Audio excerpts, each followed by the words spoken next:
Oke, langsung aja nih. Selamat datang di ulasan visual kita kali ini. Hari ini kita nggak bakal cuma nonton balapan dari tribun atau depan TV ya.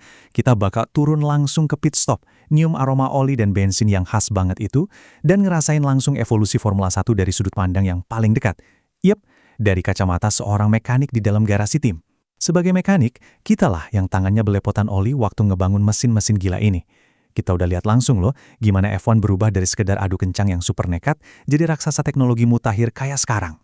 Nah, coba bayangin ini. Kita sering kan lihat gemerlapnya F1 sekarang, tapi gimana ceritanya sebuah komunitas balap yang dulunya sangat segmented, berbahaya banget, dan nyaris nggak ada aturannya, bisa meledak jadi kerajaan bisnis bernilai 8 miliar dolar. 8 miliar. Ini bukan cuma soal mobil muter-muter di sirkuit ya. Ini tuh perjalanan epik soal teknologi yang ngelawan hukum fisika, aliran uang yang luar biasa kencang, dan pastinya rivalitas ego manusia yang bikin drama olahraga ini bener-bener nggak bisa dilupain. Oke, mari kita masuk ke bagian pertama, awal mula F1 dari dalam garasi. Coba kita putar waktu balik ke tahun 50-an. Bayangin kalian lagi berdiri di garasi Silverstone bulan Mei tahun 1950. Nggak ada tuh yang namanya layar komputer kedap-kedip atau sensor telemetri. Nol besar. Di awal 50-an, garasi kita ini murni bengkel kasar yang isinya cuma suara palu dan bau bensin pekat. Perubahan besar pertama yang harus kita hadapi waktu itu adalah soal penempatan jantung mobilnya. Dulu kita ngurusin monster-monster bermesin depan kayak Alfa Romeo 158 yang sejujurnya berat banget di depan dan susah dikendaliin. Tapi masuk ke tahun 1961, boom, terjadi revolusi. Konstruktor membuktiin kalau mobil bermesin tengah, di mana mesin dipindah ke belakang pembalap, kayak yang dipelopori sama Jack Brabham, ternyata jauh lebih lincah dan titik gravitasinya jauh lebih pas. Kerjaan kita di garasi otomatis berubah total. Kita harus mikirin ulang semua soal keseimbangan sasis. Dan ini yang paling keren, di balik kemudi mesin-mesin awal itu, ada sosok dewa balap sungguhan, Juan Manuel Fangio. Coba tebak, dia menang 24 kali dari total 52 balapan yang dia ikutin. Persentase kemenangannya benar-benar nggak masuk akal kan? Plus, rekor 5 kali juara dunianya bertahan hampir setengah abad. Dari sudut pandang kami di garasi, ngerjain mobil buat Fangio itu, wah, sebuah kebanggaan absolut. Kemampuannya mendominasi sirkuit pakai mobil yang nyaris tanpa alat bantu elektronik, itu bikin seluruh dunia mulai melirik Formula 1. Bisa dibilang, dialah superstar pertama yang bikin olahraga ini populer banget. Lanjut ke bagian 2 yuk, kita bahas soal revolusi aerodinamika dan mesin turbo. Masuk ke dekade 60-an dan 70-an, garasi kita berubah drastis. Dari yang tadinya cuma bengkel biasa jadi mirip laboratorium pesawat terbang. Beneran, ini ledakan inovasi. Di tahun 1962, sasis pipa tradisional langsung diganti sama monokok aluminium. Jadi semacam cangkang pelindung utuh yang jauh lebih kaku tapi ringan. Terus di 1968, mekanik mulai pasang sayap ala pesawat di bagian depan dan belakang mobil. Buat apa? Buat nyiptain downforce atau gaya tekan ke bawah. Puncaknya tuh di tahun 70-an waktu era ground effect dimulai. Bawah mobil didesain khusus supaya bisa nempel ke aspal, bener-bener kayak ditarik magnet. Tapi ya gitu, efeknya suspensi harus dibikin super kaku dan bikin mobil bisa nikung di kecepatan yang rasanya udah ngelawan hukum fisika aja. Tapi kalau kita ngomongin soal kegilaan murni yang terjadi di garasi, cuma ada satu angka yang bisa ngejelasin semuanya. 1.300. Iya, 1.300 tenaga kuda. Tahun 80-an itu eranya mesin turbo yang benar-benar liar. Mesin 4 silinder BMW di tahun 1986 dipaksa kerja rodi sampai ngasilin tenaga sekitar 1.300 tenaga kuda pas sesi kualifikasi. Kami di garasi ngeracik bahan bakar khusus dan muter tekanan boost sampai ke batas maksimal sebelum mesin meledak. Ini ngejadiin mereka mobil roda terbuka paling bertenaga yang pernah dirakit di garasi manapun dalam sejarah balap. Sinting banget kan? Sekarang kita masuk ke bagian ketiga, rivalitas ikonik dari para pembalap legendaris. Sehebat apapun mobilnya, nggak bakal jadi legenda tanpa pembalapnya. Setuju kan? Di luar urusan obeng dan mesin, garasi itu tempat di mana ego, ambisi, dan tekanan batin badan numpuk jadi satu. Apalagi kalau satu tim punya 2 pembalap raksasa, wah, ketegangannya tuh bener-bener bisa kerasa, saking pekatnya. Dan ini dia drama paling epik di era itu, perang saudara antara Ayrton Senna dan Alain Prost. Antara tahun 88 sampai 93, mereka berdua saingan mati-matian di dalam satu tim, McLaren. Sebagai mekanik, kita sampai terbelah 2 di dalam garasi yang sama. Satu kubu buat Senna, kubu lain buat Prost. Rivalitas mereka yang panas dan penuh drama ini sukses ngubah F1 dari yang cuma balapan jadi semacam opera sabun olahraga global. Drama antar manusia inilah yang sebenarnya bikin F1 meroket jadi tontonan mainstream di seluruh dunia. Sayangnya, di balik obsesi soal kecepatan itu, ada harga yang luar biasa mahal yang harus dibayar. Tragedi akhir pekan di Grand Prix San Marino 1994 yang ngerenggut nyawa pembalap Roland Ratzenberger dan legenda kesayangan kita, Ayrton Senna, itu benar-benar ngehancurin hati semua orang di pedok.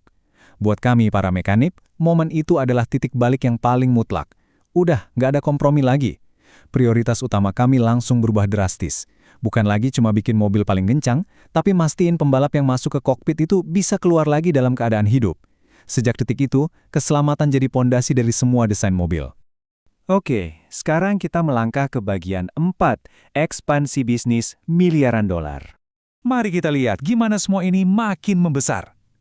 Seiring olahraga ini makin populer dan teknologinya makin gila, uang yang masuk ke F1 juga jadi nggak masuk akal banyaknya. Garasi kotor yang tadinya penuh oli, perlahan mulai diawasi sama bos-bos berdasi dari ruang rapat petinggi perusahaan. Nah, Bernie Ecclestone adalah dalang jenius di balik semua ini. Di tahun 70-an, dia ngumpulin tim-tim buat bersatu di bawah nama FOCA, supaya mereka bisa nuntut hak siar TV. Langkah cerdas ini ngelahirin perjanjian Concorde di tahun 1981 yang ngejamin stabilitas komersial dan ngebuka keran uang miliaran dolar dari hak siar. Dari situ, olahraga ini bengkak jadi bisnis raksasa. Puncaknya waktu Liberty Media ngebeli grup F1 di 2017 seharga 8 miliar dolar. 8 miliar! F1 resmi jadi monster hiburan global. Nah, yang menarik dari pergeseran bisnis ini adalah dampaknya langsung ke garasi kita sekarang. Bertahun-tahun, tim sultan kayak Mercedes dan Ferrari itu bisa bakar uang sampai 420 juta dolar semusim, cuma buat nyaris 1/1000 detik di lintasan. Efeknya, tim-tim kecil dan menengah nyaris gulung tikar. Buat nyelamatin F1, aturan cost cap alias batasan biaya akhirnya diberlakukan, memangkas dana pengembangan secara brutal, jadi maksimal 145 juta dolar aja. Sebagai insinyur, aturan ini bikin pusing tapi seru. Kami dituntut buat jauh lebih pintar dan efisien. Tiap sen sekarang ada harganya, jadi kita udah nggak bisa lagi asal bikin suku cadang eksperimental yang mahal-mahal. Kita sampai di bagian kelima, era hibrida dan keamanan modern. Coba deh mampir ke garasi Formula 1 zaman now. Bentuknya udah kayak laboratorium teknologi ultra canggih. Lantainya super bersih, sampai-sampai kalian bisa makan di situ. Di 2014, mesin V8 2,4 liter yang suaranya melengking itu resmi dipensiunkan. Kami beralih ke power unit V6 turbocharged hybrid 1,6 liter. Sistem pemulihan energi kinetik dan panasnya ini tuh saking rumitnya, sampai butuh sepasukan insinyur di belakang layar cuma buat nyalain mesinnya doang. Tapi, kenapa sih ini penting buat kalian? Gini, efisiensi gila-gilaan yang kami kembangin di garasi ini, gimana caranya meres tenaga maksimal dari tetesan bensin paling dikit, itu teknologi yang akhirnya diturunin langsung ke mobil-mobil hybrid yang kalian pakai di jalan raya sekarang. Keren kan? Sama halnya dengan inovasi keselamatan. Setelah tragedi memilukan yang menimpa Jules Bianchi, kami terus berinovasi tanpa henti. Mulai dari sistem virtual safety car di tahun 2015 yang secara otomatis maksa mobil melambat lewat instruksi di setir, sampai ke pengenalan perangkat Hello di 2018. Jujur aja, Hello, kerangka titanium di atas kepala pembalap itu, awalnya banyak yang protes karena bentuknya dianggap jelek banget. Tapi kami di garasi tahu persis kalau ini nyawa taruhannya. Dan bener aja kan, gak lama setelah dipasang, Hello ngebuktiin fungsinya secara absolut dengan nyelamatin nyawa Charles Leclerc waktu ada mobil lain yang benar-benar terbang melintasi kepalanya. Jadi, poin krusialnya begini, evolusi cepat F1 nggak bakal berhenti di sini aja. Garasi kami udah mulai sibuk siap-siap buat perombakan besar-besaran berikutnya di tahun 2026 nanti.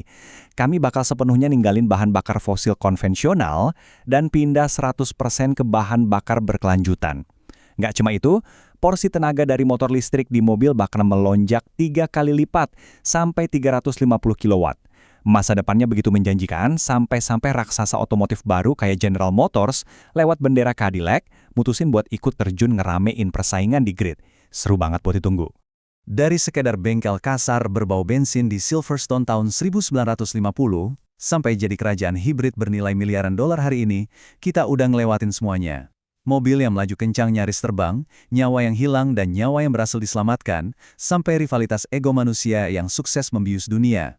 F1 terus berevolusi, berinovasi, dan melaju makin cepat. Pertanyaannya sekarang, batas rekayasa teknik apa lagi yang bakal kami, para mekanik di garasi ini, dobrak selanjutnya? Dan drama epik apa lagi yang udah nunggu kita di tikungan depan? Itulah keajaiban dari olahraga gila ini. Terima kasih udah ngikutin ulasan visual kita kali ini, dan sampai jumpa di penjelasan seru berikutnya.